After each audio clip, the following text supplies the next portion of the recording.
vous êtes très, très, très dur parce que il est effectivement 3h30 du matin, quand même, et elle a conduit toute la journée, entre autres.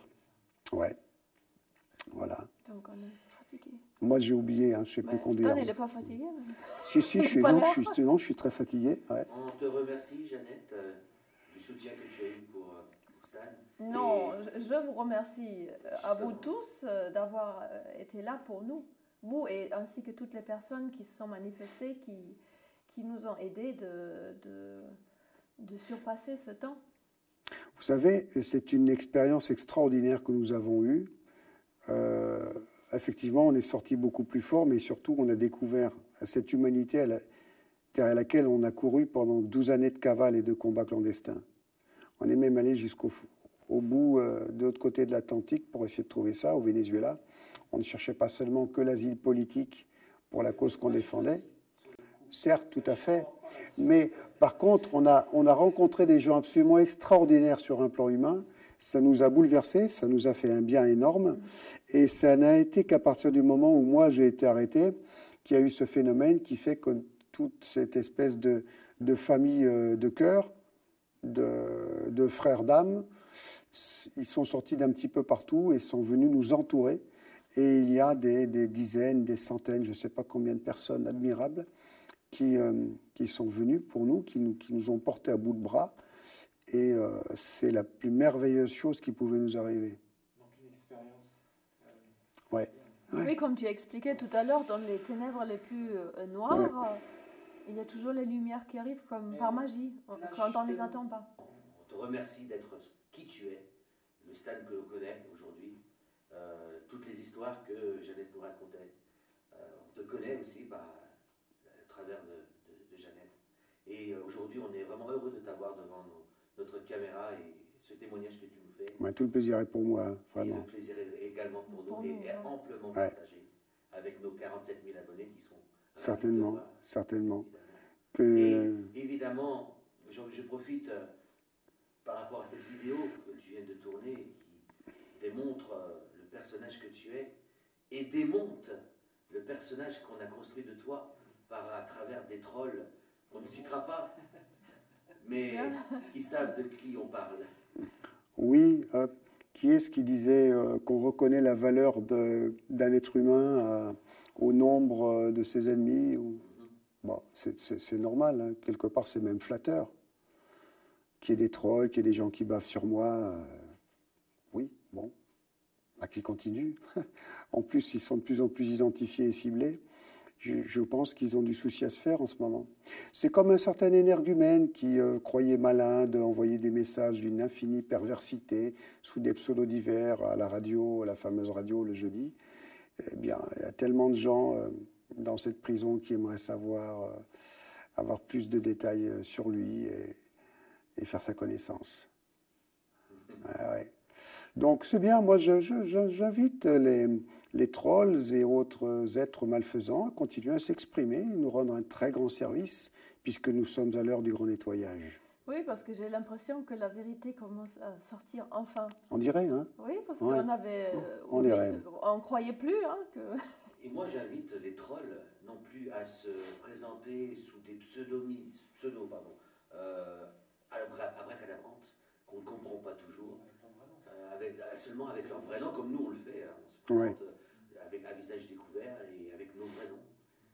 Donc nous on n'a rien à cacher et ces trolls-là qui se cachent derrière les noms de plantes parfois. À l'exception d'un. Ou d'une. D'une. Ah ben on en a un autre, celui auquel je faisais allusion, il utilisait effectivement des pseudos pour laisser des messages se voulant d'une très subtile perversité, mais il a commencé par se présenter et a parlé de la petite fille qu'il ne peut plus violer depuis 2010. Ouais. Donc quelquefois ils se présentent avec leur nom parce qu'ils sont d'une outrecuidance absolue, perchés du haut de leur vanité. Ils pensent qu'ils sont intouchables. Mais je pense qu'en ce moment, ils doivent quand même commencer à se poser des questions. S'ils ne sont pas complètement idiots. S'ils ne sont pas complètement idiots.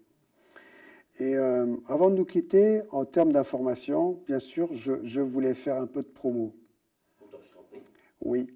Donc, en tant que gendarme, puisque vous avez bien compris que je suis toujours, plus que jamais, un gendarme, je voulais faire la promotion de l'admirable site d'information profession-gendarme, qui ne s'adresse pas uniquement aux gendarmes, mais à tout citoyen, bien sûr en premier aux corporations des forces publiques et des forces armées, mais à tout citoyen, où on trouve donc des informations absolument factuelles.